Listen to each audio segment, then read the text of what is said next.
एक धार्मिक व्यक्ति था। भगवान पर उसकी बड़ी श्रद्धा थी।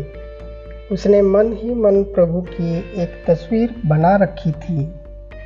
एक दिन भक्ति से भरकर उसने भगवान से कहा, प्रभु मुझसे बात करो।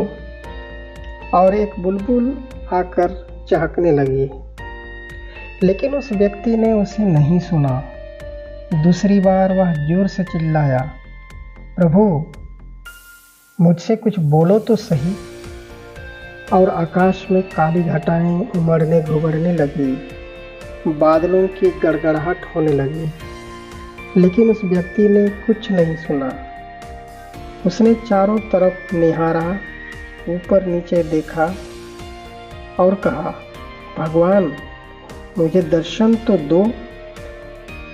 और बादलों में छिपा सूरज चमकने लगा, पर उस व्यक्ति का ध्यान उधर गया ही नहीं। आखिरकार वह व्यक्ति गला फाड़ कर चीखने लगा, हे प्रभु, अगर तू सचमुच का ईश्वर है तो मुझे कोई चमत्कार दिखलाओ। तभी एक नवजात शिशु के रोने की आवाज गूंजने लगी, किंतु उस व्यक्ति ने ध्यान नहीं दिया। अब वह व्यक्ति निराश होकर रोने लगा, भगवान से याचना करने लगा, प्रभु मुझे स्पर्श करो, मुझे पता तो चले कि तुम यहाँ हो, मेरे पास हो, मेरे साथ हो। और एक तितली उड़ते हुए आकर उसकी हथेली पर बैठ गई, लेकिन उसने तितली को उड़ा दिया। वह उदास हो गया, उससे भगवान के दर्शन नहीं हुए। ईश्वर इतने रूपों में उनके समक्ष प्रकट हुए, लेकिन उस व्यक्ति ने ईश्वर को पहचाना ही नहीं।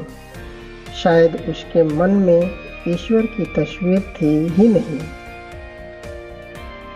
एक गुरु ने रात और दिन के बीच का फर्क समझाते हुए अपने चेलों से कहा, तुम्हारे सामने वाले किसी व्यक्ति को देखकर अगर तुम्हारे मन में यह एहसास ना जगे कि वह तुम्हारा भाई है, तुम्हारी बहन है, तो तुम रात में रहो या दिन में, कोई फर्क नहीं पड़ता। तुम अभी तक अंधकार में ही हो। सारी सृष्टि ईश्वर के जीवित होने का प्रमाण है। ईश्वर ने जो कुछ सृजा है वह अच्छा है और उसमें ईश्वर का निवास है। जिससे फूल पौधे प्रकृति में ईश्वर की उपस्थिति का एहसास नहीं है, उसके लिए ईश्वर किसी भी रूप में आए वह उसे नहीं पहचान पाएगा।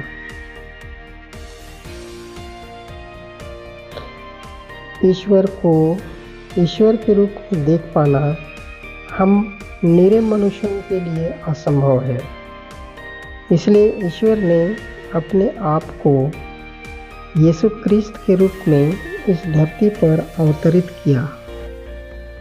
यीशु 100% ईश्वर हैं और 100% मनुष्य हैं। ईश्वर अपनी सृजित वस्तुओं के द्वारा हमें अपने अस्तित्व और उपस्थिति का एहसास कराते हैं, और यह सिर्फ शुद्ध बुद्धि से संभव है। इस कहानी को सुनने के लिए धन्यवाद।